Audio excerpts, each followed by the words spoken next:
హల్లెలూయా. దేవునికి స్తోత్రం చెప్తారా? బిగ్గరగా చప్పట్లో కూడా దేవునికి మరొకసారి స్తుతిద్దామా?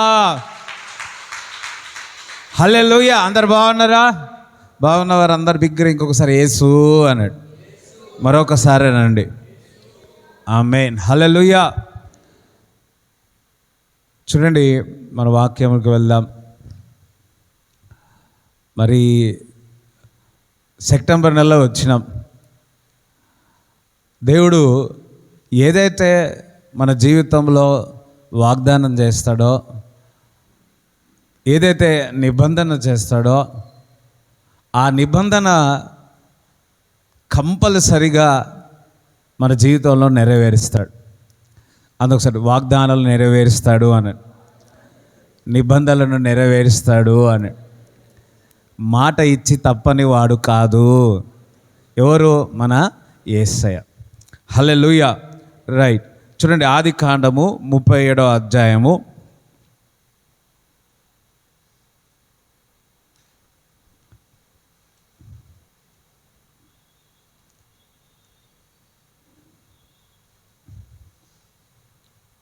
37వ అధ్యాయం మొదటి నుంచి చదవండి.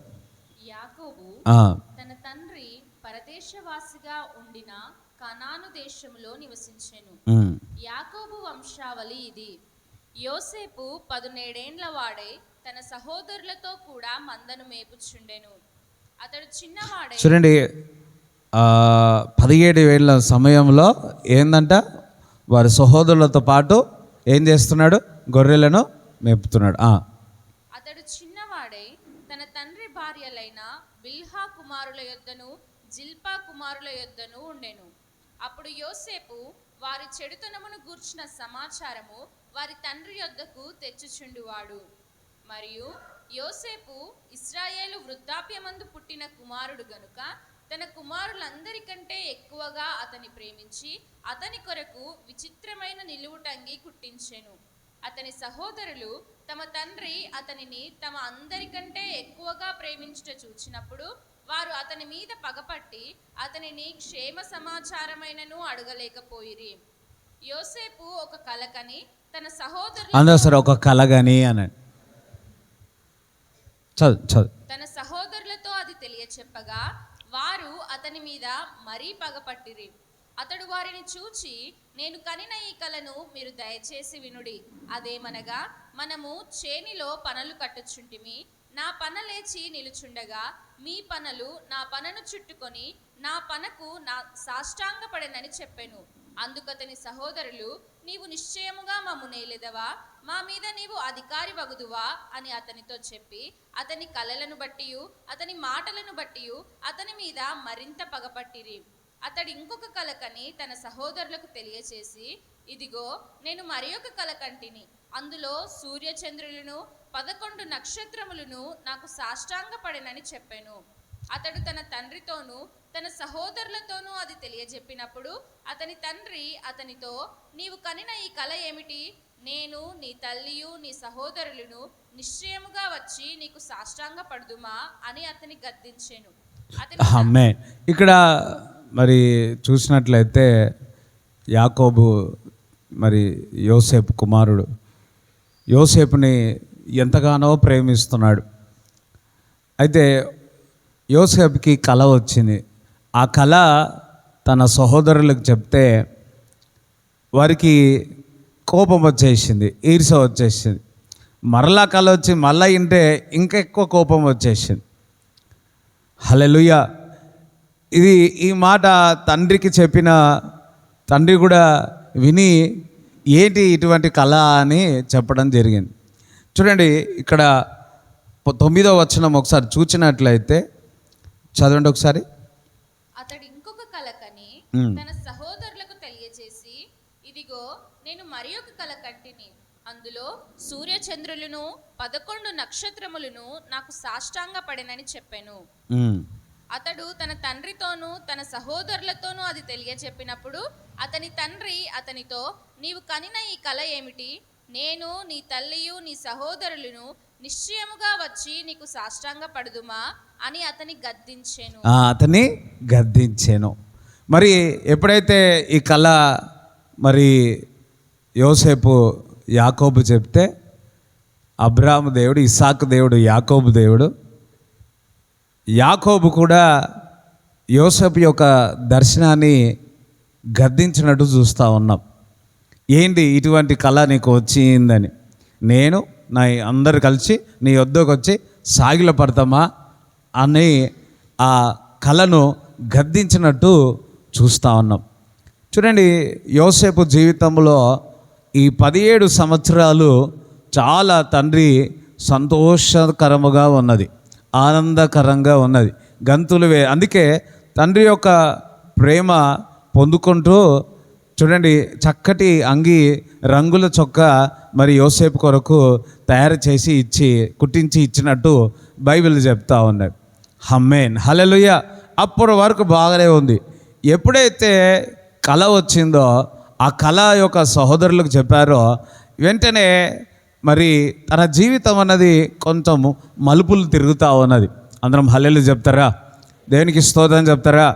చూడండి, యోసేపు మరి వారి సహోదరుల కొరకు టిఫిన్ తీసుకెళ్ళేవాడు కదా, టిఫిన్ తీసుకెళ్ళేవాడు. ఇప్పుడు కూడా తల్లిదండ్రులకు పిల్లలు ఏం చేస్తూ ఉంటారు? పిల్లలు కొరకు ఆఫ్టర్నూన్ ఏం తీసుకెళ్తారు? సద్దుమూట తీసుకెళ్తూ ఉంటారు. హల్లెలూయా. టిఫిన్ బాక్స్ తీసుకెళ్తూ ఉంటారు. ఇన్ ద సేమ్ వే వీళ్ళు పనికి వెళ్ళినప్పుడు యోసేపు వారికి ఒక సద్దిమూట, ఒక టిఫిన్ లంచ్ బాక్స్ వెళ్ళి ఈవెనికి వెళ్తూ ఉన్నాడు. ఎందుకనగా వారి తండ్రి గారు చెప్పి ఉన్నాడు. హల్లెలూయా. చూడండి, 17వ వచనం చదవండి. అందులో 37:17. అందుకు ఆ మనుషుడు, ఇక్కడ నుండి వారు సాగి వెళ్ళిరి. వారు దోతానుకు వెళ్ళుదము రండని చెప్పుకొనుట వింటినని చెప్పెను. అప్పుడు యోసేపు తన సహోదరుల కోసము వెళ్ళి దోతానులో వారిని కనుగొనెను. అతడు దగ్గరకు రాకమునుపు వారు దూరము నుండి అతని చూచి అతని చంపుటకు దురాలోచన చేసిరి. వారు, ఇదిగో ఈ కలలు కనువాడు వచ్చుచున్నాడు, వీని చంపి ఇక్కడనున్న ఒక గుంటలో పారవేసి దుష్టమృగము వీని తినివేసినని చెప్పుదము. అప్పుడు వీని కలలేమగునో చూతము రండని ఒకనితో ఒకడు మాటలాడుకొని. చూడండి, దూరం నుంచి యోసేపును చూసి అది ఏం తీసుకురావడానికి వచ్చినాడు? ఆహారం తీసుకురావడానికి వచ్చినాడు. దూరం ఇగో కళలు కనేవాడు వస్తున్నాడు. ఆ కళలు కంటున్నాడు కదా, ఈ కళలను మనం ఏ విధంగా అయినా కానీ చంపివేద్దాం, ఇతన్ని చంపివేద్దామని అబ్బా ఎంత ఆలోచిస్తూ ఉన్నారో చూడండి. కళలు కనిన వాడు వచ్చుతున్నాడు, ఈ కళను కనిన వారిని నేను చంపివేస్తాము, చూద్దాం ఈ కళ ఏ విధంగా నెరవేరుతుందని ఒకరికొకరు ఏం చేస్తున్నారో మాట్లాడుతూ ఉన్నారు. అందుకోసారి మాట్లాడుతూ ఉన్నారు అన్నాడు. రూబేను ఆ మాట విని మనము వానిని చంపరాదని చెప్పి వారి చేతులలో పడకుండా అతని విడిపించెను. ఎట్లనగా రూబేను అతని తండ్రికి అతనిని అప్పగించుటకై వారి చేతులలో పడకుండా అతని విడిపింపదలచి రక్తము చిందింపకుడి, అతనికి హాని ఏమీయూ చేయక అడవిలోనున్న ఈ గుంటలో అతని పడద్రోయుడని వారితో చెప్పెను. యోసేపు తన సహోదరుల యొద్దకు వచ్చినప్పుడు వారు యోసేపు అంగిని అతడు తొడుక్కొని ఉండిన ఆ విచిత్రమైన నిలువుటంగిని తీసివేసి. ఇక్కడ ఇంగ్లీష్ బైబిల్లో చూసినట్లయితే 22లో which is in the wilderness, అరణ్యము అని ఉంది. అరణ్యం అడవిలో అని మరి తెలుగులో విల్డర్నెస్, అరణ్యములో. అదొకసారి అరణ్యములో అనండి. చూడండి, అడవిలో, డెజర్ట్. మన జీవితంలో కూడా చాలాసార్లు ఇప్పుడు కూడా మన జీవితంలో యోసేపు జీవితంలో 17 సంవత్సరాలు ఒక విధంగా ఉంది. ఇప్పుడు తన సొంత సహోదరులే చంపేయాలని ఆలోచనతో పట్టుకున్నప్పుడు తన జీవితం అంతా కూడా అంధకారం అయిపోయింది. అరణ్యములోనికి వెళ్ళిపోయింది, విల్డర్నెస్లోనికి వెళ్ళిపోయింది. హల్లెలూయా. చూడండి, అక్కడ చూసినప్పుడు ఆ లోయలో పాడేయడము, ఆ లోయలో నుంచి మళ్ళీ తీసుకురావడము, అమ్మివేయడము జరిగింది. ఎవరో కాదు, సొంత సహోదరులే. అందుకొకసారి సొంత వారే అని. మరి ఇది యోసేపుకు చాలా హృదయంలో పెద్ద గాయముగా ఉన్నది. తన జీవితంలో ఒక విల్డర్నెస్తో వెళుతున్నాడు, అరణ్యములోనికి వెళుతున్నాడు, అరణ్యములోనే ఉన్నాడు. చూడండి, ఎంతమంది అరణ్యంలోనికి ఎప్పుడైనా వెళ్ళారా? ఇదివరకు ఇదంతా అరణ్యమే ఉండేది, అలా ఇప్పుడంతా బిల్డింగ్ అయిపోతా ఉంది. అయోధ్య నుంచి ఇక్కడ రావాలంటే కష్టం అయిపోయేది, కానీ ఇప్పుడు ఈజీగా వచ్చేస్తూ ఉన్నాం కదా. చూడండి, మేడ్చల్లో కూడా వెనుక సైడ్ అంతా కూడా స్టేషన్ వెనుక అదంతా అడవి ఉండే, ఇప్పుడంతా వెళ్ళిపోయింది. మేము వెళ్ళి ఆ గుట్టలు బిట్టలు ఎక్కేవాళ్ళం, ఆ గుట్టలన్నీ ఎటుపోయినాయో తెలియదు. చూడండి, అడవిలో ఏ దిక్కు ఉండదు, అక్కడ నీళ్ళు దొరకవు, అక్కడ ఆహారము దొరకదు, అక్కడ మనుషులు కూడా ఉండరు. అదే మన జీవితంలో కూడా కొన్నిసార్లు యోసేపు వల్లే అరణ్యంలో ఉండిపోతుంది. హల్లెలూయా.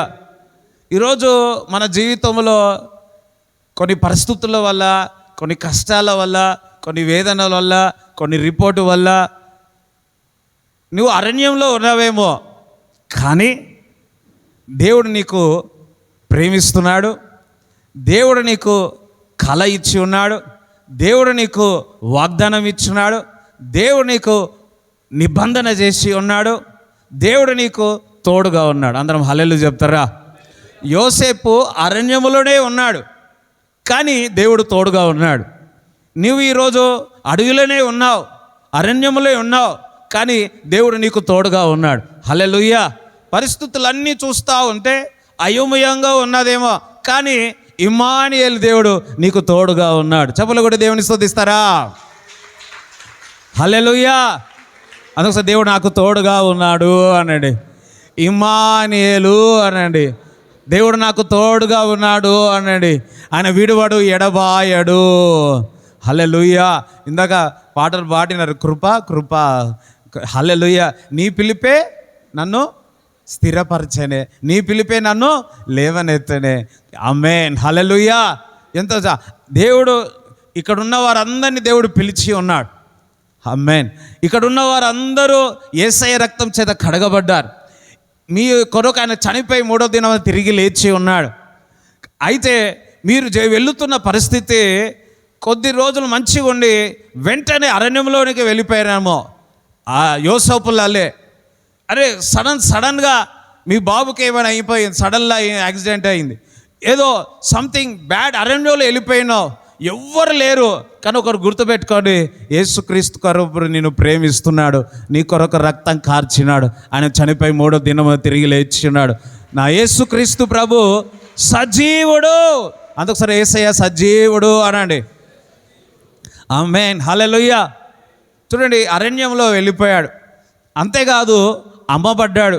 మరి చూడండి, లేఖనంలో 39వ అధ్యాయము మొదటి 4 వచనాలు చూసినట్లయితే చదవండి. యోసేపు ఒక బానిసత్వముగా, ఒక స్లేవ్గా మరి ఐగుప్తు దేశానికి వెళ్ళి ఉన్నాడు. అబ్బా చూడండి, చదవండి. యోసేపును ఐగుప్తునకు తీసుకొని వచ్చినప్పుడు ఫరో యొక్క ఉద్యోగస్తుడును రాజ సంరక్షక సేనాధిపతియునైన పోతీఫరను ఒక ఐగుప్తీయుడు అక్కడికి అతని తీసుకొని వచ్చిన ఇష్మాయేలీయుల యొద్ద అతని కొనెను. యెహోవా యోసేపునకు తోడై ఉండెను గనుక అతడు వర్ధిల్లుచు తన యజమానుడగు ఆ ఐగుప్తీయుని ఇంట నుండెను. యెహోవా అతనికి తోడై ఉండెననియు అతడు చేసినదంతయు అతని చేతిలో యెహోవా సఫలము చేసెననియు అతని యజమానుడు చూచినప్పుడు యోసేపు మీద అతనికి కటాక్షము కలిగెను గనుక అతని యొద్ద పరిచర్య చేయువాడాయెను. మరియు అతడు తన ఇంటి మీద విచారణకర్తగా అతని నియమించి తనకు కలిగినదంతయు అతని చేతికి అప్పగించెను. చూడండి, యోసేపు ఒక బానిస వెళ్ళాడు, కానీ బానిసగా వెళ్ళిన తర్వాత పని చేస్తూ ఉంటే ఆ యజమాని యోసేపు మీద దేవుని యొక్క హస్తం ఉందని చూసినాడు, దేవుని యొక్క కృప ఉంది చూచినాడు, ఆయన పనిలో అన్నీ కూడా దేవుడు సక్సెస్ అవుతుందని చూచినాడు. మెల్ల ఒక్కరోజే అయిపోలే, వింటున్నారా? కొన్ని నెలలు, కొన్ని సంవత్సరాలు పట్టింది. 2, 3, కొంతమంది థియాలజికల్ వారు ఏమంటారంటే 2, 3, 4 సంవత్సరాలు ట్రైనింగ్ అయినాడు. పరిస్థితి చాలా చక్కగా చూసి క్రమముగా యోసేపుని దేవుడు దీవించడం మొదలుపెట్టినాడు. ఆమేన్, హల్లెలూయా. దేవుని బిడ్డలారా, ఇప్పుడు నువ్వు అరణ్యములోనే ఉన్నావు, కానీ దేవుడు నిన్ను పిలిచి ఉన్నాడు. దేవుడు నీకు వాగ్దానం ఇచ్చి ఉన్నాడు. దేవుడు నీకు దర్శనం ఇచ్చి ఉన్నాడు. దేవుడు ఒక నిబంధన చేర్చి ఉన్నాడు. హల్లెలూయా. క్రమంగా దేవుడిని మిమ్మల్ని దీవించునుగాక. హల్లెలూయా.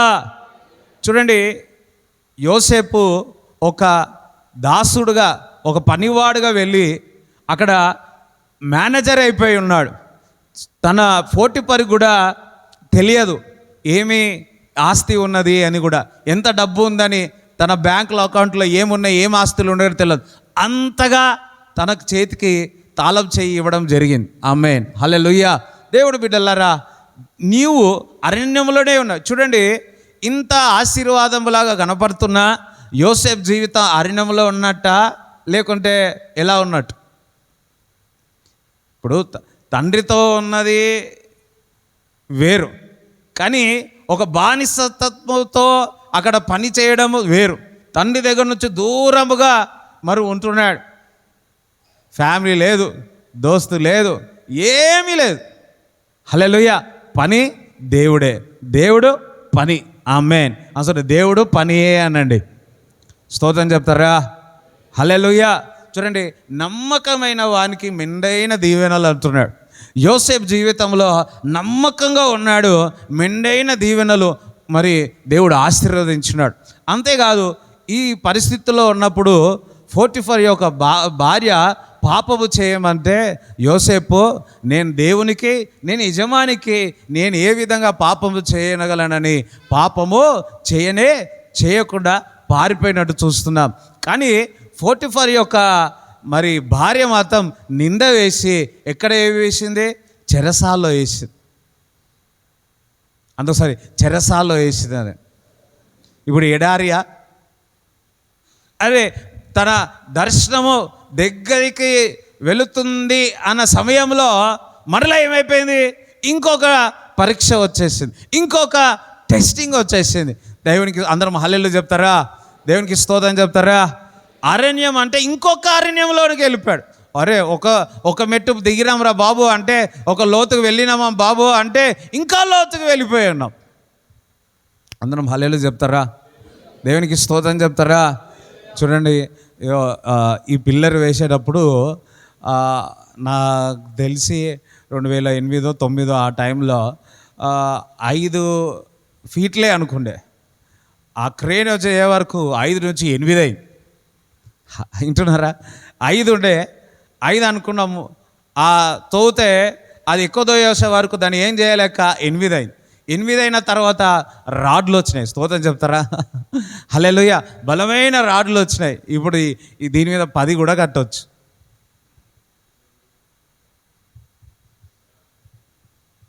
ఎవరు ఆమెను అంటలే.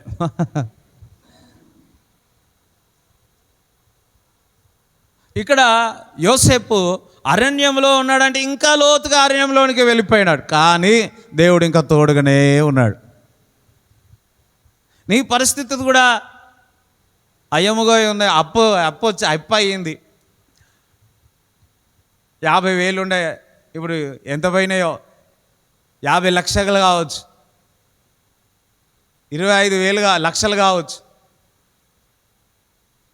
అరే, ఈ అప్పంతా పోతుందని నువ్వు అంటున్నావు, పలుకుతున్నావు. ఆ అప్పు పెరుగుతూనే ఉంది. ఇంకా అరణ్యం ఇంకా ఎక్కువనే అవుతుంది. ఆ డెజర్ అనేది ఎక్కువనే అవుతుంది.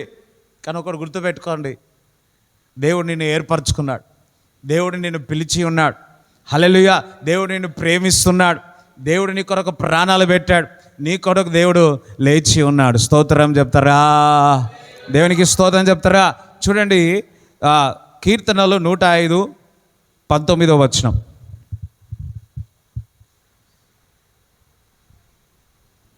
అతడు చెప్పిన సంగతి నెరవేరు వరకు యెహోవా వాక్కు అతనిని పరిశోధించుచుండెను. మరలా చదువురా.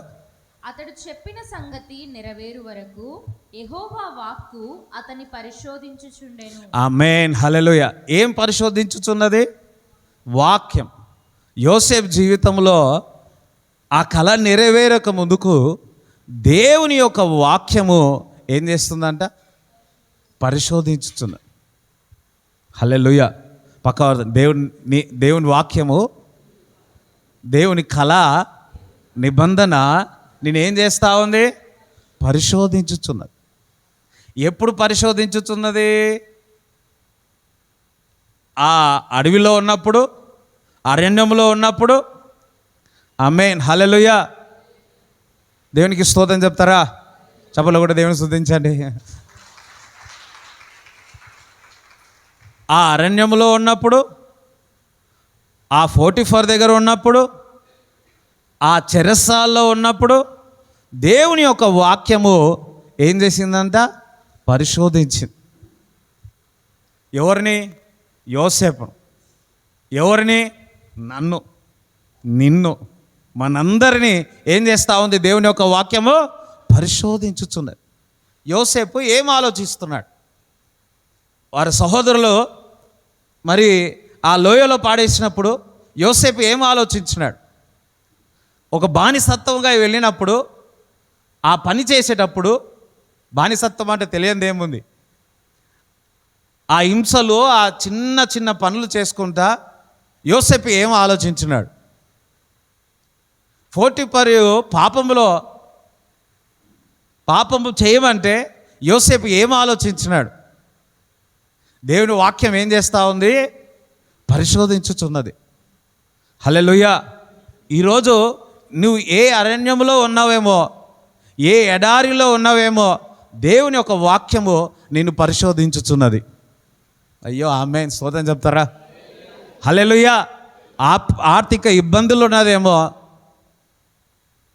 అనారోగ్య పరిస్థితుల్లో ఉన్నదేమో, కుటుంబంలో అయోమయం ఉన్నదేమో, కలవరము ఉన్నదేమో, ఎటు చూసినా నీకు సహాయం లేదేమో.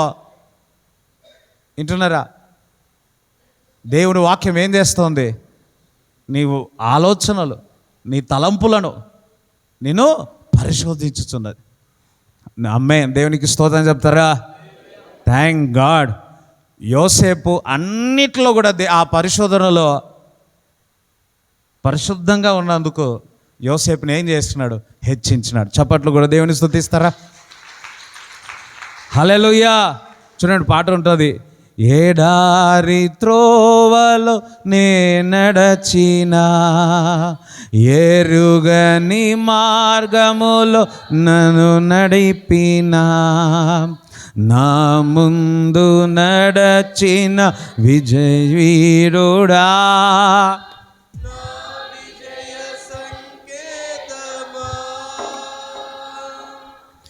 ఏడారి త్రోవలో నే నడచినా, ఎరుగని మార్గములో నన్ను నడిపినా, నా ముందు నడచిన జయవీరుడా, నా విజయ సంకేతమా, నీవే నీవే నా ఆనందము, నీవే నీవే నా ఆరాధన, నీవే నీవే నా ఆరాధము, నీవే నా ఆరాధన. సుమధుర స్వరముల చప్పల కొడదాం. వేడాడి దూతల గలములతో కొనియాడబడుచున్న నా యేసయ్యా, నీకే నా ఆరాధన. మహానందమే నాలో పరవశమే, నిన్ను స్తుతించిన ఆమేన్.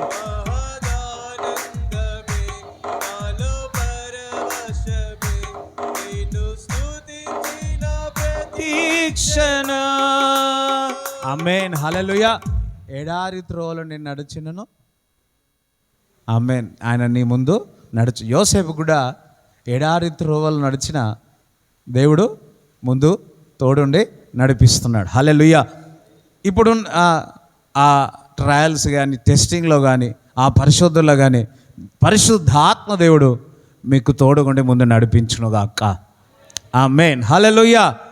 చూడండి, ఈ యొక్క ఎడారిలో కూడా ఎందుకు మన జీవితంలో ఈ ఎడారి పరిస్థితులు ఏర్పడతాయి?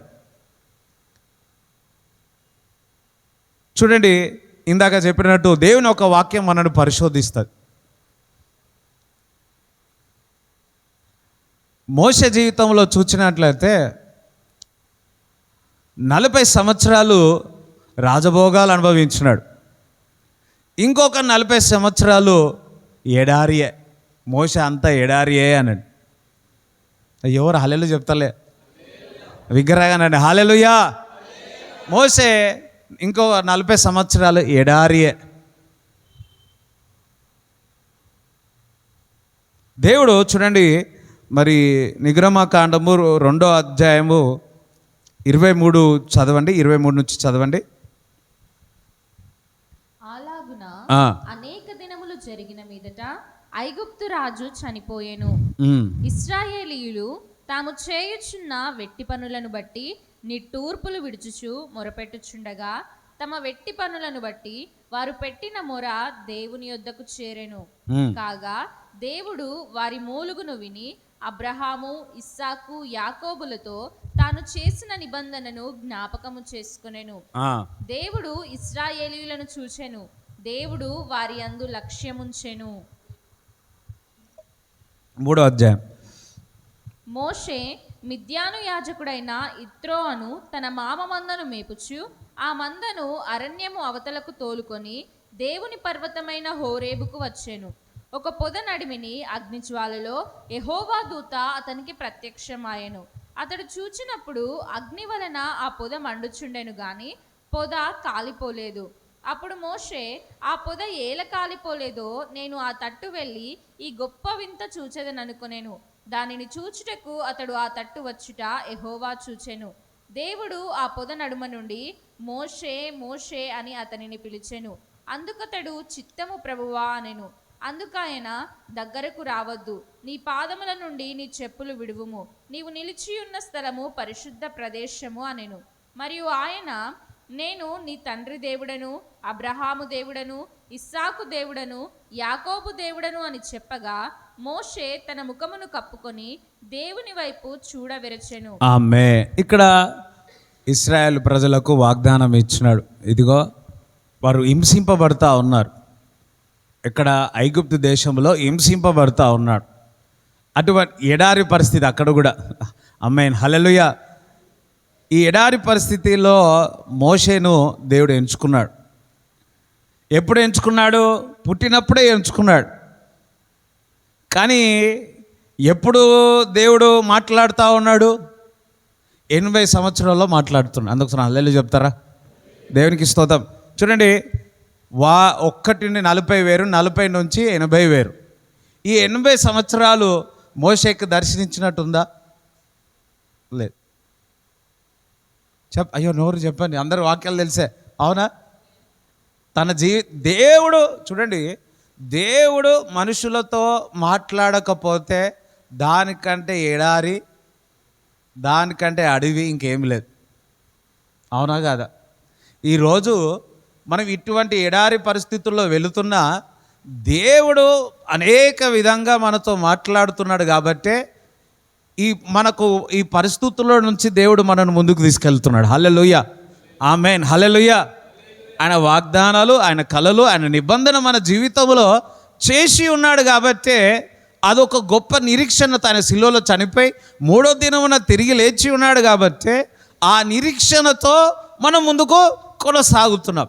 ఇక్కడ పిలువబడిన మోషే కూడా మొదటి నుంచి 80 సంవత్సరాలు దేవుడు అక్కడ ఏ చప్పుడు లేదు. తన జీవితం అంతా ఎడారియే, అడవియే. చూడండి, అడవిలో నువ్వు ఒక్కనివే ఉన్నావు. రాత్రి 12 అయింది. ఎట్లుంటుంది?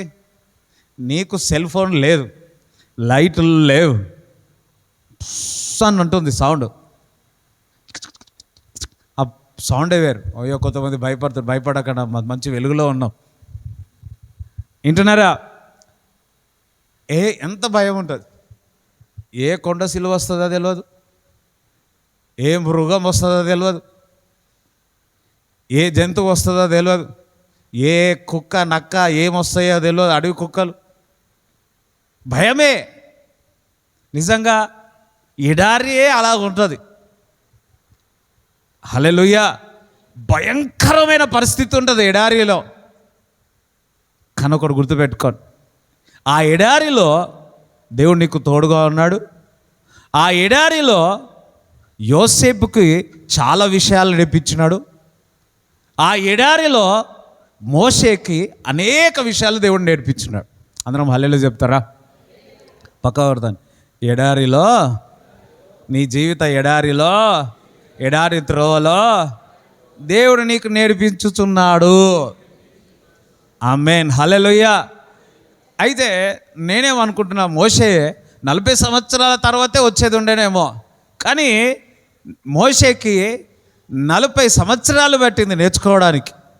హల్లెలూయా. 10 సంవత్సరాల్లో నేర్చుకుంటే బాగుండు. మన 10th క్లాసు 10 సంవత్సరాలు అయిపోతుంది. డిగ్రీ ఎంత అవుతుంది? 15 సంవత్సరాల్లో అయిపోతుంది. పీజీ మొత్తం కలిపితే 17 సంవత్సరాలు, అంతే. 23 లోపల 22 లోపల మన పీజీ కూడా అయిపోతుంది. అప్పటికి అంతా ఓకే. 10 సంవత్సరాలు కాదు, బయట ఆ రాజకోటలో నుంచి బయటికి వచ్చినాక చాలా విషయాలు మరి మోషేకి నేర్పించినాడు ఆ ఎడారిలో. హల్లెలూయా. ఇప్పుడు ఈరోజు నీ జీవితంలో ఆ ఎడారిలో, ఆ చీకటిలో, వెలుగులేని పరిస్థితుల్లో ఉన్నావేమో, కానీ దేవుడు నీతో ఏదో నేర్పించాలనుకుంటున్నాడు. హల్లెలూయా. నువ్వు సిద్ధంగా ఉన్నావా? అందుకని పరిశుద్ధాత్ముడా, నేనున్న పరిస్థితుల్లో నాకు నేర్పించు. ఆమేన్, హల్లెలూయా. చూడండి, మోషే ఎడారిలోనే ఉన్నాడు. ఆ ఎడారిలో దేవుని స్వరం వింటున్నాడు. హల్లెలూయా. నీవు నీ యొక్క కష్ట పరిస్థితుల్లో నువ్వు వెళుతున్నావేమో, నువ్వు వేదనలో వెళుతున్నావేమో, అయోమయంలో ఉన్నావేమో. అయితే ఎందుకు ఈ ఎడారిలో ఉన్నావంటే, మోషేతో మాట్లాడిన దేవుడు అరణ్యములో, ఆ అరణ్యంలో అయిన పరిస్థితుల్లో నువ్వు ఉన్నావు, మనం ఉన్నాం. దేవుడు నీతో మాట్లాడాలనుకుంటున్నాడు. హల్లెలూయా. ఆయన ఏదో నీతో మాట్లాడాలనుకుంటున్నాడు. ఒక దిక్కు నేర్పిస్తున్నాడు, ఒక దిక్కు టెస్టింగ్ చేస్తున్నాడు, ఇంకొక దిక్కు ఆ అరణ్యంలో నీతో ఏదో మాట్లాడాలనుకుంటున్నాడు. పక్కవాడు, దేవుడు నీతో మాట్లాడాలనుకుంటున్నాడు. హల్లెలూయా. దేవునికి స్తోత్రం చెప్తారా? చాలామంది మనం ఏమనుకుంటామంటే, ఈ అరణ్యము చీకటి అనుకుంటాం, కానీ ఆ చీకటిని వెలుగుగా మార్చువాడు. ఆమేన్. చప్పలు కూడా దేవుని స్తుతించండి. హల్లెలూయా. అయ్యో, నేను లోతుగా వెళ్ళిపోతున్నాం అనుకుంటున్నాము, కానీ ఆ లోతు తర్వాత వేసే పునాది వేరు. ఆ పునాది మీద బలమైన కిరీటముగా దేవుడు మనల్ని పెడతాడు. హల్లెలూయా. Thank God. మోషే, వింటున్నారా? ఎడారిలో దేవుడు మాట్లాడాడు. ఇశ్రాయేలు ప్రజలకు చెప్పినాడు, ఇదిగో ఐగుప్తు దేశానికి వెళ్ళే పాలు తేనె ప్రదేశానికి మనం వెళ్ళాలి అని. ఎన్ని సంవత్సరాలు పట్టింది? 40 సంవత్సరాలు బట్టి. హల్లెలూయా. ఈ 40 యాక్చువల్లీ 11 రోజుల్లో వెళ్ళాల్సింది ఈ ఎడారిలో. వాళ్ళ ప్రయాణం కూడా ఎడారియే. ఎవరిది? ఇశ్రాయేలు ప్రజలు ఐగుప్తు నుంచి మరి పాలు తేనె ప్రదేశానికి, కానానికి వెళ్ళడానికి 11 రోజులు. అదంతా ఎడారియే. పోతే 11 రోజులు వెళ్ళాలి, కానీ ఎన్ని రోజులు పట్టింది? 40 సంవత్సరాలు పట్టింది. అయ్యయ్యో. హల్లెలూయా. ఈ యొక్క పరిస్థితులన్నీ కూడా ఈ యొక్క ఎడారిలో దేవుడు ఇశ్రాయేలు ప్రజలకు అనేకముగా నేర్పించి ఉన్నాడు. అయితే ఈ ఎడారిలో మన విశ్వాసాన్ని ఏ విధంగా కాపాడుకుంటున్నాం? కాలేబు, యెహోషువ ఇద్దరు తప్ప ఎవ్వరు కూడా మరి కానాను ప్రదేశానికి వెళ్ళింది లేదు. ఎందుకు? అవిశ్వాసం. అందరం హల్లెలూయా చెప్తారా? చూడండి దేవుని బిడ్డలారా, మనము ఎడారిలో వెళ్ళినప్పుడు, ఆ పరిస్థితుల్లో వెళ్ళినప్పుడు మనకు ఆలోచనలు వస్తుంది. ఏం ఆలోచన వస్తుంది? నీకున్న వాగ్దానం మీద, నీకున్న దర్శనం మీద, నీకున్న ప్రతిదీ ఆలోచన వచ్చి నిన్ను కృంగదీస్తుంది. హల్లెలూయా. పరిస్థితుల్లో నేను కృంగదీసి ఏం చేస్తూ ఉంటుంది? నీ విశ్వాసాన్ని అపవాది ఏం చేస్తుంది? దొంగలిస్తుంది. మొదటిగా నిన్ను దొంగలించాలంటే, నేను ఓడగొట్టాలంటే, నేను మరి హతము చేయాలి అంటే, నీపై గెలవాలి అంటే మొదటిగా అపవాది భయాన్ని తీసుకొస్తాడు. భయము వచ్చిందంటే మనలో విశ్వాసము కలవరపడుతుంది. హల్లెలూయా. ఎప్పుడైతే ఆ కలవరం వస్తుందో అపవాది వచ్చేస్తాడు. అందుకే చూడండి, విల్డర్నెస్ అంటేనే ఆ అపవాది ఏం చేస్తుంది? మనని భయపట్టిస్తూ ఉంది. స్తోత్రం చెప్తారా?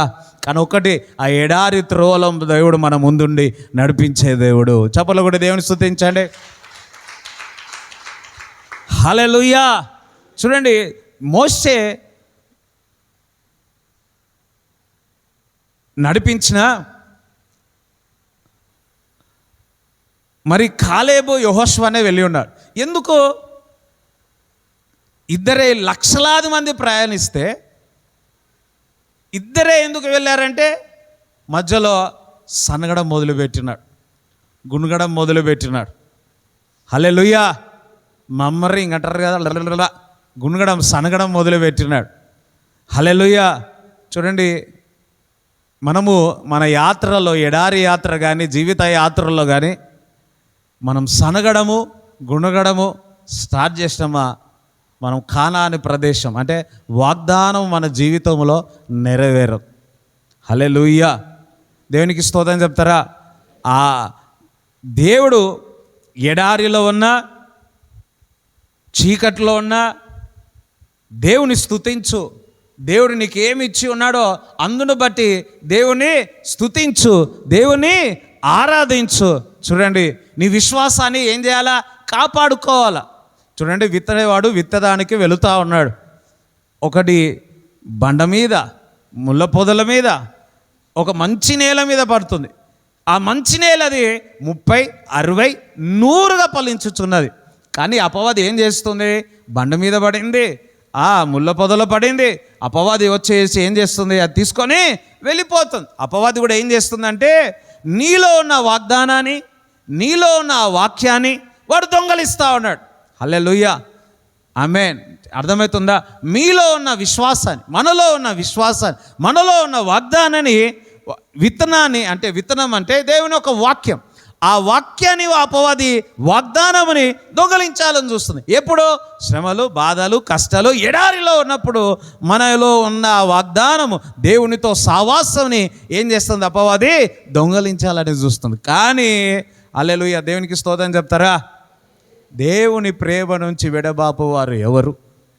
శ్రమ అయినా, బాధ అయినా, కష్టమైన, వేదనైనా, ఎడారి అయినా, అడవి అయినా, చీకటి అయినా, దురాత్మలైనా, ఏంజిల్స్ అయినా, ఏ మనుషుడైనా కానీ దేవుని ప్రేమ నుంచి దూరం చేసేవారు ఎవరు? చెప్పలో ఒకటి దేవుని స్తుతించండి. బిగ్గరగా చెప్పలో కూడా దేవుని స్తుతిస్తాం. ఆమేన్. హల్లెలూయా. స్తోత్రం చెప్తారా? చూడండి, ఇంకొకటి, ఎడారిలో ప్రయాణం చేస్తూ ఉన్నాడు. మధ్యలో ఏం దొరకలేదు వారికి? నీళ్ళు దొరకలే, ఆహారం దొరకలే. బండను చూసి ఏమన్నాడు దేవుడు? కొట్టమన్నాడు. బండను కొడితే అందులో నుంచి ఏమొచ్చింది? ఆ బండ యోధ కాదు, యేసుక్రీస్తు ప్రభు. హల్లెలూయా. ఆ నీళ్లు తాగినప్పుడు వారు తృప్తి పొంది ఉన్నారు. మళ్ళీ కొంతసేపు కాగానే మళ్ళీ ఇది కావాలి, అది కావాలని. హల్లెలూయా. అసలు బండే క్రీస్తు అనండి. రెండోసారి ఏం చెప్పి ఉన్నాడు? బండతో మాట్లాడమన్నాడు. కానీ మోషే ఏం చేసినాడు? ఆ బండను మరలా కొట్టినాడు. ఇక్కడ మర్మం ఒకటి ఉంది. మొదటిసారి యేసుక్రీస్తు ప్రభు ఆ బండ అయి ఉన్నాడు. ఆ బండ మన కొరకు యేసు ప్రభు చనిపోయాడు, మన కొరకు రక్తం కార్చినాడు. ఆయన మన కొరకు చనిపోయి జీవ నదులు మనకిచ్చి ఉన్నాడు. అందరం హల్లెలూయా చెప్తారా? రెండో మారు ఎందుకు మాట్లాడడం అన్నాడంటే, ఆల్రెడీ యేసు ప్రభు చనిపోయాడు. దేవుడిచ్చిన వాగ్దానాలను, దేవుడిచ్చిన దర్శనమును ప్రార్థనతోనూ మన నోటితో పలికినట్లయితే మన జీవితంలో నెరవేరుతాయి. అర్థమైన వాళ్ళు హల్లెలూయా చెప్తారా? అర్థమైన వాళ్ళు దేవునికి స్తోత్రం చెప్తారా? ఆమేన్. ఒక బిగ్గర ఒకసారి యేసయ్యా అనండి. నువ్వు ఇదివరకు చూడండి, మోషే ఒకసారి కొట్టమన్నాడు, ఇంకొకసారి మాట్లాడమన్నాడు. కానీ మోషే ఏం చేసినాడు? కొట్టడం జరిగింది. మనం కూడా దేవుని స్వరాన్ని కొట్టమంటే కొట్టాలా, వద్దంటే వద్దనాలా, చెప్పమంటే చెప్పాలి, మాట్లాడమంటే మాట్లాడాలి. అందరం హల్లెలూయా చెప్తారా? దేవునికి స్తోత్రం చెప్తారా? దేవుడు ఎడారిలో కూడా నీళ్లు కలగజేస్తున్నాడు. ఎడారిలో కూడా దేవుడు త్రోవను కలగజేసి ఉన్నాడు. నజరైన యేసుక్రీస్తు నామములో మీ జీవితంలో ప్రతి ఎడారి గొప్ప మార్గముగా మారునుగాక, గొప్ప వెలుగుగా మారునుగాక. స్తోత్రం చెప్తారా? హల్లెలూయా. జకరియా 9:12 బంధకములలో పడియుండియు నిరీక్షణ గలవారెలా చూడండి, ఎడారిలో పడిపోయినావేమో, బంధకాల్లో ఉన్నావేమో, మీ కోటను మరలా ప్రవేశించుడి, రెండంతలుగా మీకు మేలు చేసేదనని ఆమేన్.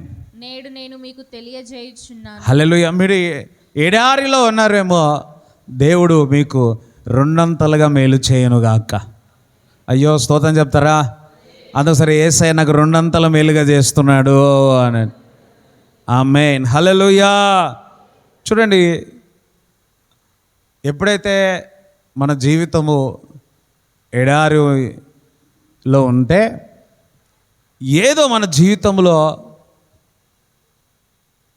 దేని కొరకు సిద్ధపరుస్తూ ఉన్నాడు, అదే విధముగా కొత్తది నీ జీవితంలో మొదలు పెట్టాలనుకుంటున్నాడు. అయ్యో నిద్రపోయేలా హల్లెలూయా చెప్తారా?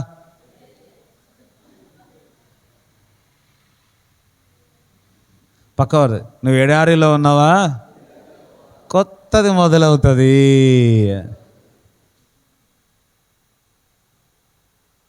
ఎంతమంది సంతోషం అన్నారు? కొత్తది మొదలవుతుంది. ఏదో నీ జీవితంలో నూతనమైన ప్రారంభం జరుగునుగాక. ఆమేన్. హల్లెలూయా.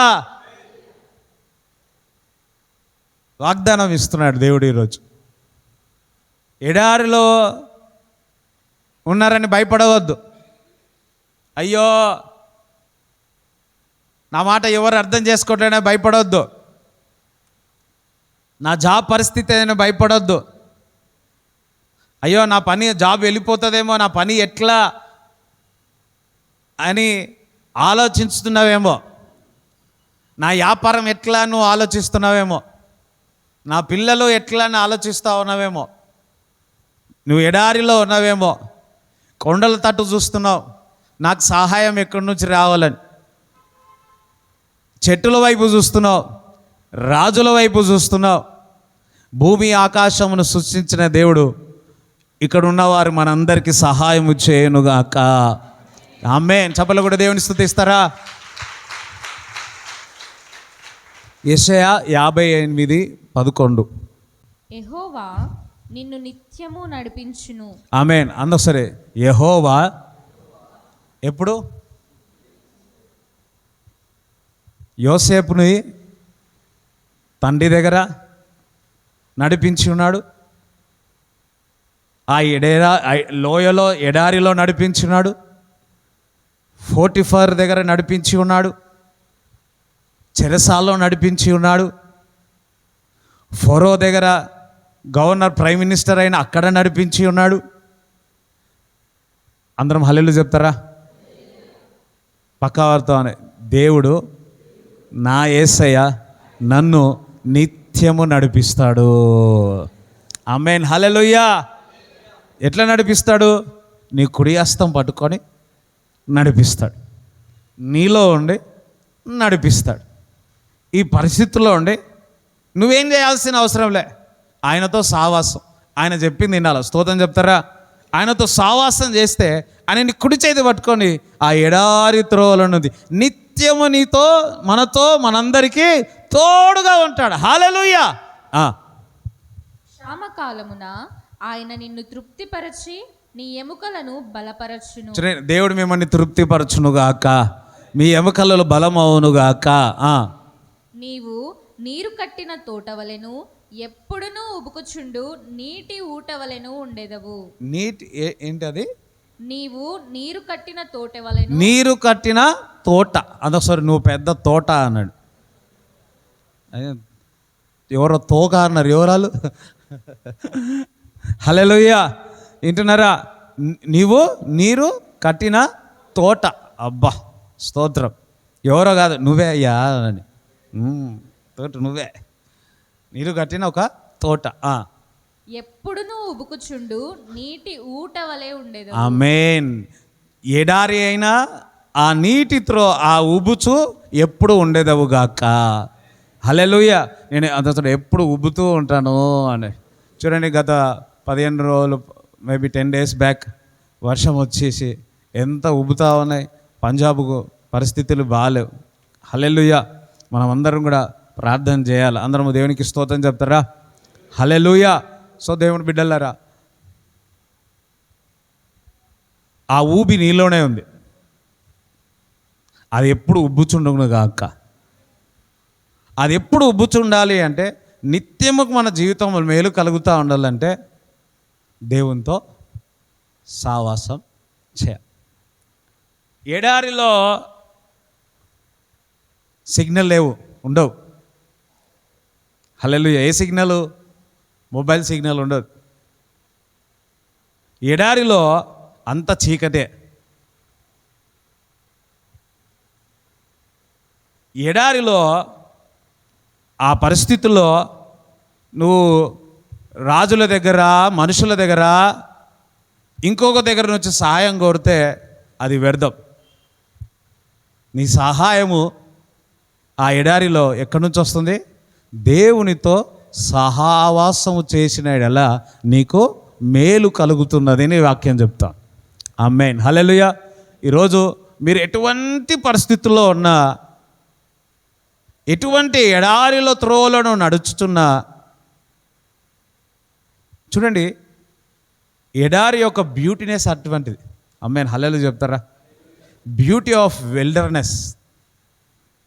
ఎడారి యొక్క సౌందర్యం.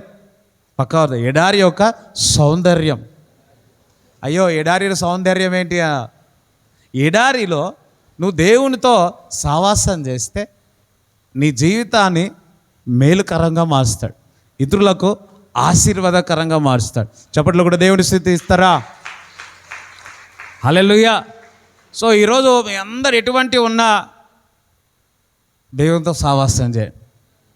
కూర్చోండి, కొద్దిసేపు వాక్యం చదవండి. కూర్చోండి, కొద్దిసేపు అన్య భాషల్లో మాట్లాడు. కూర్చోండి, దేవుని ఆరాధించండి. దేవుడు మీకు గొప్ప విజయం ఇచ్చునుగాక. దేవుడి మాటలు మీ హృదయంలో ఉండునుగాక. ఆమేన్. Bless you. అందరం దేవునికి స్తోత్రం చెప్దాం. హల్లెలూయా. దేవునికి స్తోత్రములు.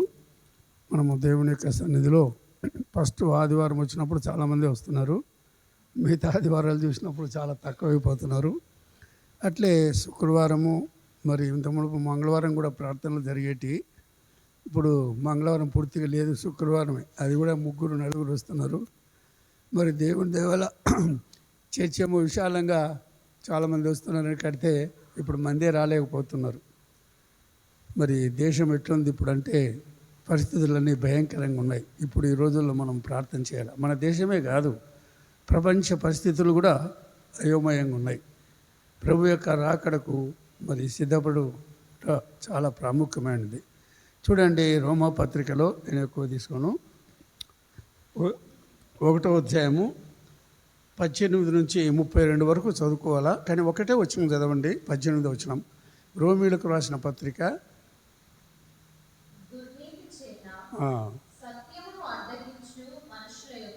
చూడండి, దుర్నీతి చేత.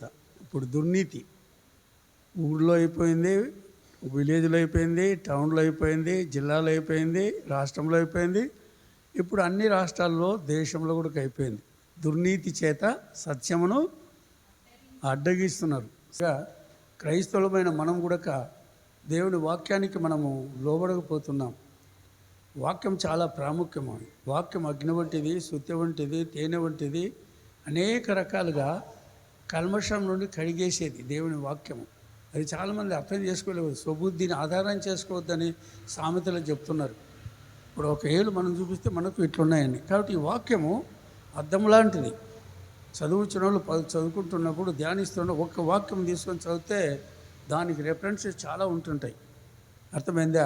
కలుగును గాక అన్నాడు దేవుడు, అంతే.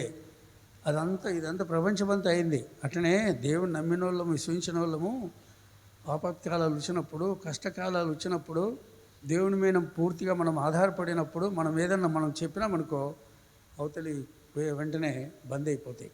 నేను నా జీవితంలో చాలా ఆపత్కాలాలు వచ్చినప్పుడు సైకిల్ యాక్సిడెంటు, స్కూటర్ యాక్సిడెంటు, 2 సార్లు ఈయన పడేశాడు, ఈయన ఒకసారి పడేశాడు, మా పెద్ద ఆయన పడేశాడు.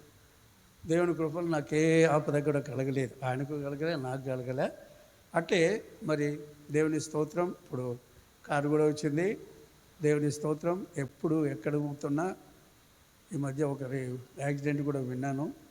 మరి అలాగే మా పాస్టర్ జయరాజు, ఆయన కూడా కారులో మొన్న పోయిన వారంలో 24వ తారీఖు నేను గణేష్పల్లి పోయినప్పుడు ఆయన కూడా నార్కెట్పల్లిలో అక్కడ యాక్సిడెంట్ అయిందని చెప్పి తెలిసి నేను కూడా ఆయనతో మాట్లాడాను. కారుకు మాత్రమే దెబ్బ తగిలింది, ఆయనకి ఏం కాలేదు. కాబట్టి ఈ లోకంలో రకరకాలుగా యాక్సిడెంట్లు అయిపోతున్నాయి, రకరకాలుగా. కానీ దేవుని బిడ్డలు మనము ప్రార్థన పూర్వకంగా దేవుని యొక్క సన్నిధిలో వెళుతున్నప్పుడు మనం తప్పు చేయకపోయినా వేరే వారు వచ్చి మనల్ని కొట్టడము చేయలేదు. దేవుడు తన యొక్క కృప ద్వారా మనల్ని కాపాడుతుంటాడు, రక్షిస్తుంటున్నాడు. కాబట్టి ఈ భూలోకమంతా ఇప్పుడు ఏమైపోతుందంటే సత్యాన్ని అడ్డగించేటువంటి పరిస్థితులు ఏర్పడుతున్నాయి. ఇప్పుడు ప్రెసిడెంట్, వైస్ ప్రెసిడెంట్ మంగళవారం ఎలక్షన్ అయిపోతుంది. దేవుడి స్తోత్రం. కాబట్టి దానికి ఒక అర్హతలు ఉన్నాయి, పలానోళ్ళు ఎన్నుకోవాలని. కానీ ఆ అర్హతలు, ఆ క్వాలిఫికేషన్ కాదు. ఎట్లంటే అట్లా ఎన్నుకోవడం కాదు. ఒక ప్రెసిడెంట్ కానీ, అర్థమైందా, ప్రతి ఒక్కరిని కూడా బైబిల్ గ్రంథంలో మనకు చూపించింది. ఈవెన్ చర్చిలో కూడా నేను ఎప్పుడు కూడా ఎవరిని రెండో సంబంధం పెళ్లి చేసుకున్న వాళ్ళని పెట్టుకోను. ఒక ఆయన వెళ్ళిపోయినాడు, తామసయ్య. వాళ్ళ భూమి నాకు చర్చిది రాపిచ్చినప్పుడు ఆయన పేరు పెట్టలేదని ఆయన అన్యుడిగా వచ్చాడు. భార్య బైబిల్ గ్రంథంలో ఏముంది, పెళ్లి చేసుకున్నాక ఇడిచిపెట్టకూడదని ఉంది బైబిల్లో. అటువంటిది ఎట్లా చేసుకుంటే వచ్చాడు నా దగ్గరికి. సభ నుంచి తీసుకున్నాను, మా సభ నుంచి పెళ్లి చేయమని చెప్పి అడిగితే సభది పనికిరాదు, కోర్టు నుంచి పోమంటే కోర్టు కొడుకు పోయినాడు. దేవుని స్తోత్రం. ఎందుకు నేను చెప్తున్నా అంటే దేవుని వాక్యం మనకు చాలా అర్థం చేసుకోవాలి. గవర్నమెంట్ వారు ఇచ్చిన రూల్స్ అండ్ రెగ్యులేషను బైబిల్ గ్రంథంలో ఉంది. కాబట్టి వాక్య ప్రకారంగా మనం చేయాలనే బైబిల్ గ్రంథం ఉంది. కాబట్టి స్త్రీ పురుషునికి లోబడాలా, పురుషుడు యేసుప్రభుకు లోబడాలి. అది దేవుని వాక్యము. స్త్రీ వచ్చి నా ఇష్టం అన్నట్టు లేదు, పురుషుడు కూడా నా ఇష్ట ప్రకారంగా అనేది లేదు. దేవుని వాక్యం మనకు మందలిస్తుంది, మనకు హెచ్చరిక చేస్తుంది, సరిచేస్తుంది. కాబట్టి ఆ సమయంలో నేను కొంతమందిని మాటలను పెట్టుకున్నాను, సొసైటీ ఫామ్ చేసిన. అదైనా ఒక ఆయన వచ్చి నాకు దగ్గరకు వచ్చి, ఆయన బ్యాంక్ మేనేజర్ అయినాడు. ఆయన చేసుకుంటుంటే నన్ను వచ్చి నాకు చెప్పాడు, నీకు నేను రిజిస్ట్రేషన్ చేపిస్తాను, ఖర్చు నేను పెట్టుకుంటానని. నేను కూడిపల్లి పోయి అక్కడ భారతనగర్ కాలనీలో ఆఫీస్ ఉన్నది.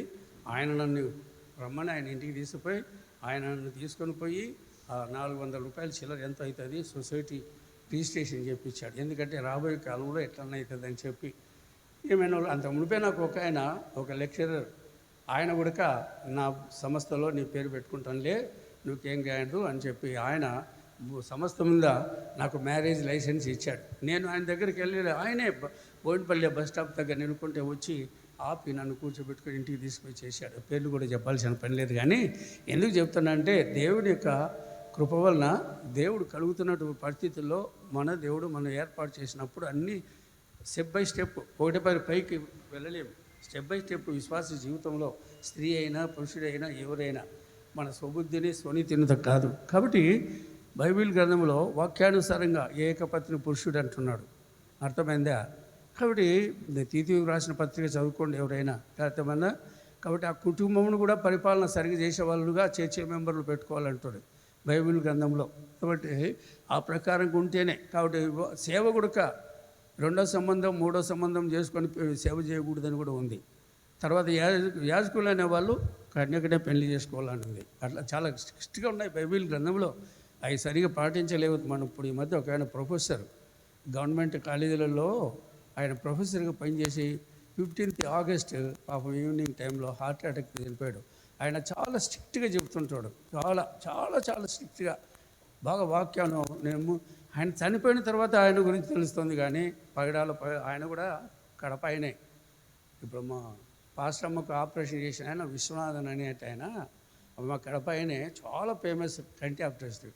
మొన్న ఇంటర్వ్యూస్ ఇచ్చినప్పుడు చెప్తున్నప్పుడు ఆయన విషయంలో చెప్పినప్పుడు అయ్యో ఈయన ఎక్కడ చదివాడా, నేను కూడా అప్పుడు ఆ రోజుల్లో చదివానే అని తెలుసుకున్నా. అంటే ఎందుకు చెప్తానంటే జనరల్గా ఈ విషయాలన్నీ ప్రియమైన వాళ్ళరా, దేవుని వాక్యమును మనం ధ్యానిస్తుంటే ఎంతో సంతోషము, ఆనందము, పశ్చాత్తాపము మనకు జీవితాల్లో కలుగుతాయి. కాబట్టి బైబిల్ గ్రంథంలో ఏమంటున్నామంటే ఈ యొక్క దేవుడు న్యాయవంతుడని మొదటి వచ్చిన చదవండి ఇంకా పూర్తిగా.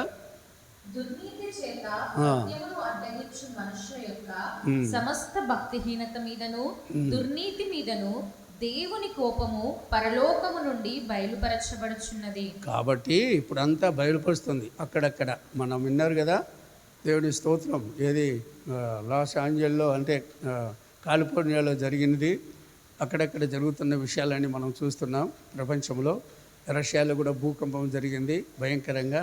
ఇప్పుడు కూడా అక్కడక్కడ వర్షం వచ్చినప్పుడు కొండ చర్యలు జరిగిపోయి ఊర్లే. ఒక పాట అయితే కేరళ కూడా జరిగింది, ఒకటి విమానం కూడా పోయి నీళ్ళలో పడిపోయింది. ప్రియమైన వారు అవన్నీ చూస్తున్నప్పుడు ఎందుకు సత్యానికి, నీతికి, పరిశుద్ధతకు చూడండి. ఇద్దరు సిస్టర్లు పాపం ఒక పేదోళ్లకు స్టాఫ్ నర్స్ ట్రైనింగ్ కోసం తీసుకొని పోతుంటే, మరి ఆ ట్రైన్లో తీసుకొని పోతుంటే మధ్యలో వాళ్ళు టీసీ వాడు ఏం చూడు, వాడు ఎక్కడ చూసినా ఈ డిపార్ట్మెంట్లో అంతా చెలరేగి ఉన్నారు. ఆడుపోయి ఏం చేశాడు, బజరంగ దళ బలి వెంట ఆడుపోయి వీళ్ళను మత మార్పిడి తీసుకుపోతున్నారని చెప్పి ఉద్దేశంతో వాళ్ళ మీద కంప్లైంట్. కానీ వాళ్ళు ఆ విధంగా చేయలేదని బైబిల్ గ్రంథం చెబుతుంది. ఎవరు అట్లా చేయరు.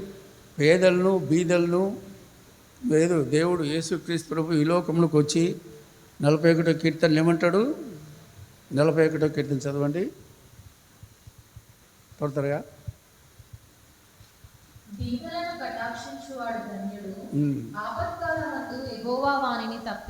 చూడండి, ఎవరైతే పేదలను, బీదలను, ధర్మకార్యాలు, మంచి కార్యాలు చేస్తుంటాడో అటువంటి చేసే వాళ్ళను దేవుడు ఎప్పుడు కూడా వాటికి చేసే వాళ్ళకి ఆపదలు వచ్చినప్పుడు తప్పిస్తుంటాడని కాపాడుతాడు. కాబట్టి బీదలను కటాక్షించేవాడు ధన్యుడు అంటున్నాడు. పేదల కొరకు, బీదల కొరకు చాలామంది వారి ఆస్తిపాస్తులు కూడా పంచిపెట్టి చేస్తున్నట్టు చూడగలుగుతున్నాం. కాబట్టి ఇక్కడ దేవుని యొక్క ఉగ్రత పరలోకంలో నుండి బయలుపరచబడబోతున్న దినాలలో మనం ఉంటున్నాం. ఎప్పటి నుంచో చెప్తున్నారు, అది వేరు. ఇప్పుడు జరుగుతున్న విషయాలన్నీ భయంకరంగా ఉంటున్నాయి.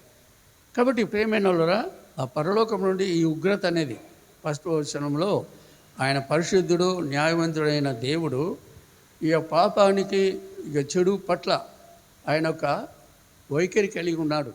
విశ్వాసమైనటువంటి వైఖరి అంటే నిశ్చిత, శాశ్వతమైన వైఖరి అనేది నిశ్చిత ఆయన కలిగి ఉన్నాడు. ఎందుకంటే ఈ పాపాన్ని, చెడుతనానికి ఎప్పుడు దేవుడు చోటు ఇవ్వడు.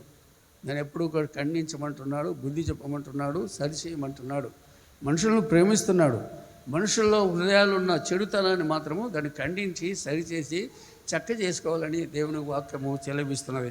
కాబట్టి ఈ సమయంలో ప్రియమైనరా, దేవుని యొక్క వాక్యము చూసినప్పుడు మనుషులమైన మనం అప్పుడప్పుడు కోపడుతుంటాం, వెంటనే మరి చల్లారిపోతుంటుంది. కానీ దేవుని యొక్క విషయాలు మనం చూసినప్పుడు ఆయన కరుణామయుడు కాబట్టి ఎప్పుడు నిదానంతోనే, నిబ్బరంతోనే చూసి సడన్గా అకస్మాత్తుగా ఏదో ఒకటి భూలోకంలో జరిగిస్తున్నాడు. ప్రసంగిలో ఒక మాట అంటాడు. ప్రసంగిలో 11వ అధ్యాయం 2వ వచనం ఒక మాట వినండి, చదవండి. 11:2 త్వరగా. భూమి మీద ఎప్పుడు ఏం జరుగుతుందో అది ఎవరికి తెలియదు అంటుంది. భూమి మీద 7గురికి 8 భాగం భూమి మీద ఏమి కీడు జరుగునో నీవెరుగవు. కాబట్టి భూమి మీద ఎప్పుడు కీడు, భూకంపం ఎప్పుడు వస్తుందో, యుద్ధం ఎప్పుడు వస్తుందో చూడండి. ఇశ్రాయేల్ యొక్క ప్రజలు వాళ్ళు యుద్ధం ఎప్పుడు చేయరు. కానీ వారి మీదకి ఏదైనా వచ్చినంటే వాళ్ళు ఊరుకోరు. సింహం ఎట్లా ఓపారి ఏసన్న బ్రదర్ గారు వాక్యం చెప్పాడు, ఎబెసీలకు నిద్రించి సింహాన్ని పోస్తున్నాడు క్రైస్తవులు అంటే. ఒకరిద్దరిని చంపినారేమో, ఇంకా 103 మంది చంపుతాం అనుకున్నారు. కానీ ఇప్పుడు విప్లవం చెలరేగింది క్రైస్తవులు అన్ని రాష్ట్రాలలో, దేశంలో, కాబట్టి ప్రపంచంలో కూడా జరుగుతున్నది. కాబట్టి ప్రేమైన వాళ్ళరా నిద్రించినట్టు సింహాన్ని పోలుస్తున్నాయి. కాబట్టి ఎవరైనా అడవులలో సింహాలు చూపిస్తుంటారు, నిద్రపోయేటప్పుడు దాన్ని ఏదైనా చెనికినాడంటే లేచిందంటే ఇంకా సింహం ఎట్లా గర్జిస్తుందో ఆ గర్జనకు అంతా. కాబట్టి ఈ సమయంలో మీకు నేను తెలియపరిచేది ఏంటంటే, క్రైస్తవులమైన మనము నిద్రించున్నటువంటి వారిని పోలుస్తున్నారు. కాబట్టి మనం మేల్కొని మనం ఏం చేయాలా? ప్రార్థన చేయాలా, దినములు చెడ్డవి కనుక. కాబట్టి దేవుని యొక్క గ్రంథం ఇలాగ చెప్పబడుతుంది. కాబట్టి దేవుడు ఆయన కరుణ కృప సంపూర్ణమైనటువంటి దేవుడు. ఈ ఉగ్రత నుంచి కాపాడడానికి దేవుడు ఏర్పాటు చేసినాడు ఒక మార్గము, యేసుక్రీస్తు ప్రభు. 26 యెషయా గ్రంథం 26వ అధ్యాయం 10వ వచనం చదవండి.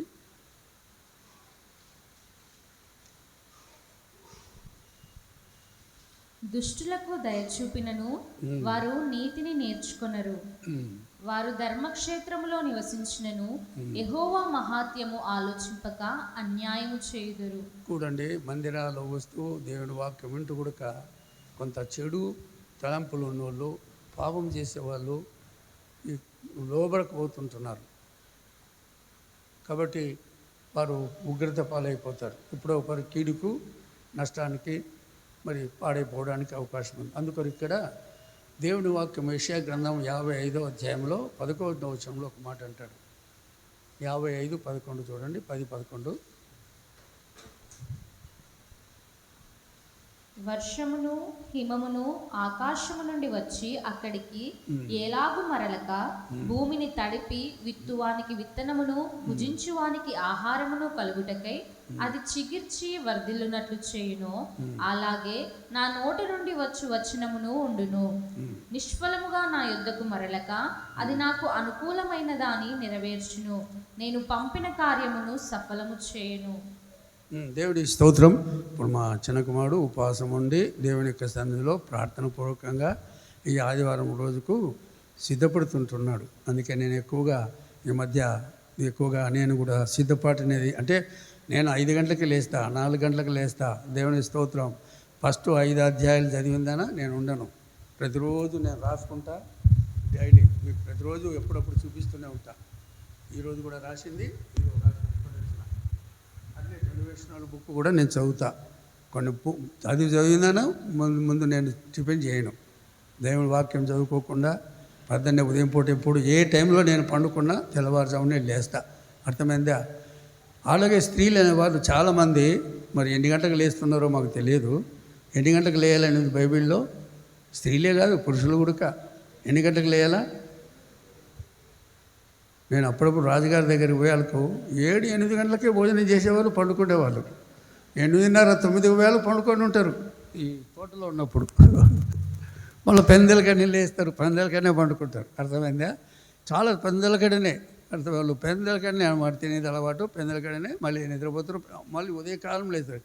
ఈ తెలంగాణలో చూస్తే ఆంధ్రాలో మా ప్రాంతాల్లో కూడా 4 గంటల నుంచి టీ ఉంటాయి హోటల్స్లో.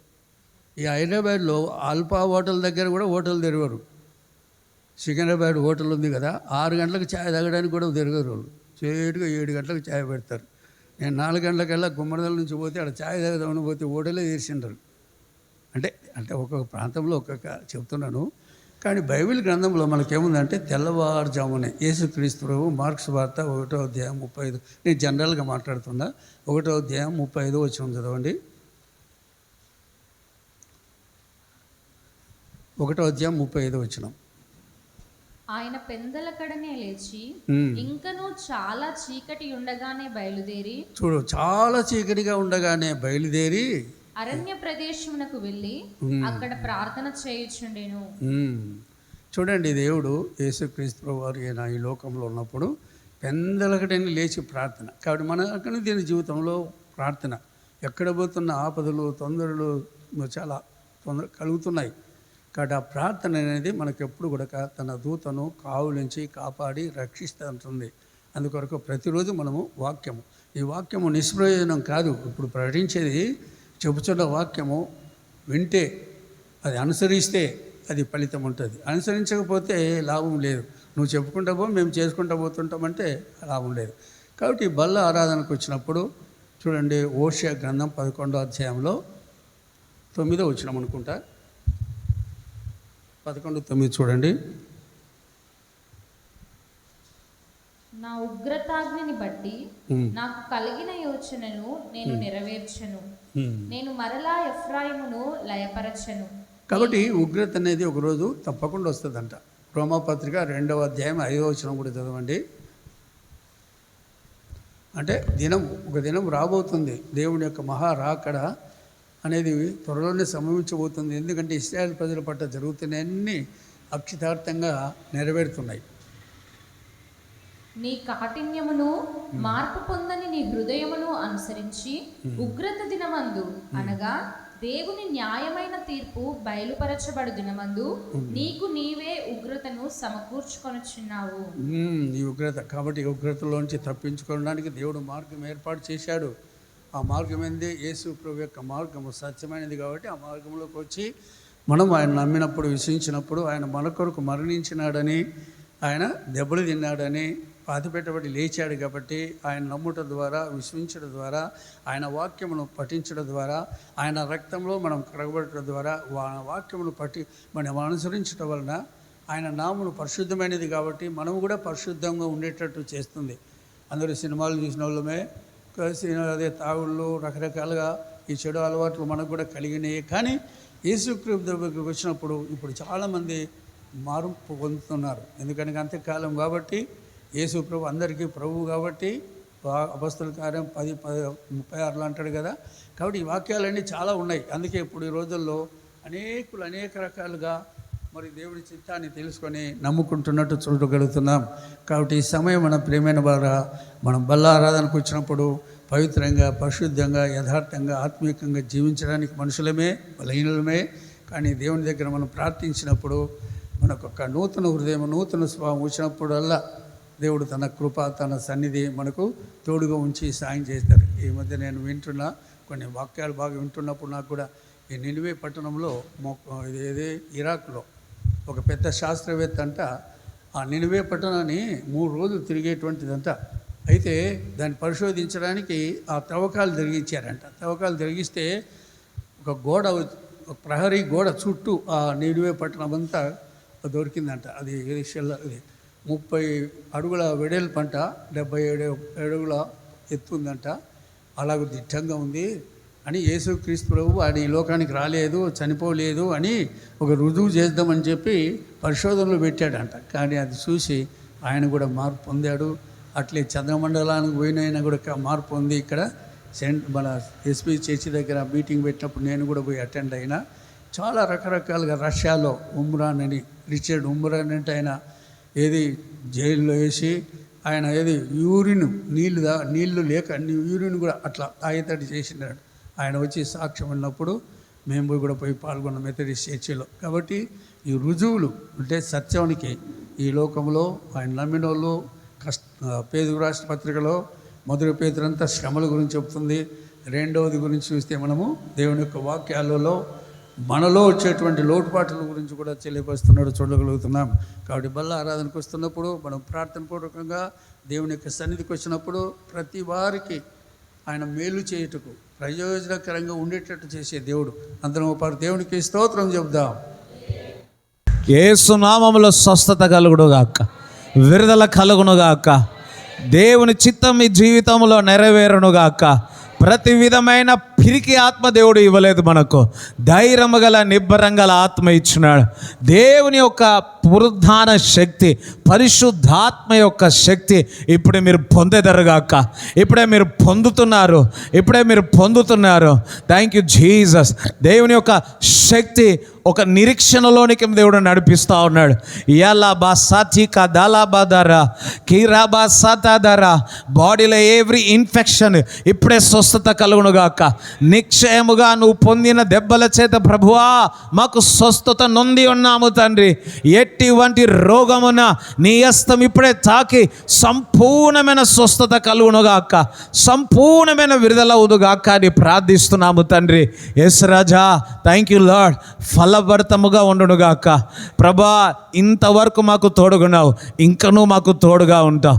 ఇంతవరకు నెరవేర్చినావు నీ వాగ్దానాలు, ఇంకనూ నెరవేరుస్తావు తండ్రి. నువ్వు చూపే ప్రేమ, ఆహా హల్లెలూయా, అగాపే ప్రేమ తండ్రి. ఇప్పుడే పరిశుద్ధాత్మ ద్వారా మా హృదయంలో నీ ప్రేమ ద్వారా నింపబడేదముగా కానీ ప్రార్థన చేయుచున్నాము తండ్రి. ప్రభానికి స్తోత్రాలు. వారి ఈ నెలల్లో ఎక్కడికి వెళ్ళినా, ఎక్కడ ప్రయాణం చేసినా రాబోయే దినంలో ప్రభువా నీ హస్తం వారికి తోడుగా ఉండునుగాక, నీ దూతలు వారికి తోడుగా ఉండునుగాక. అపవాది ఏ ప్లాన్స్ అయితే ప్రభు యాక్సిడెంట్ కొరకు ఇంకేమైనా ప్లాన్ చేసి పెట్టుంటే యేసు నామములో ఆ ప్లాన్స్ అన్నీ కూడా క్యాన్సల్ చేస్తున్నాను ప్రభా. శపిస్తున్నాను తండ్రి, శపిస్తున్నాను తండ్రి. అపవాది క్రియలన్నీ కూడా, ప్లాన్స్ అన్నీ కూడా యేసు నామములో శపిస్తున్నాము తండ్రి. నీ చిత్తమే జరుగునుగాక ప్రభ. మేమందరము ప్రభువా యేసయ్య మేము చేయుచున్న పని ఆశీర్వింపబడునుగాక. 30, 60, 100 అన్న అవుతండి. వారు ఏ పని అయితే చేస్తున్నారో అది ఆశీర్వింపబడునుగాక ప్రభా. నీకు వందనాలు, స్తోత్రాలు చెల్లిస్తూ నీ రాకడ కొరకు అందరినీ సిద్ధపరచుమని యేసు నామములో ప్రార్థిస్తున్నాము తండ్రి. ఆమేన్. మీ యొక్క కానుకలు దశంభాగాలు పట్టుకోండి.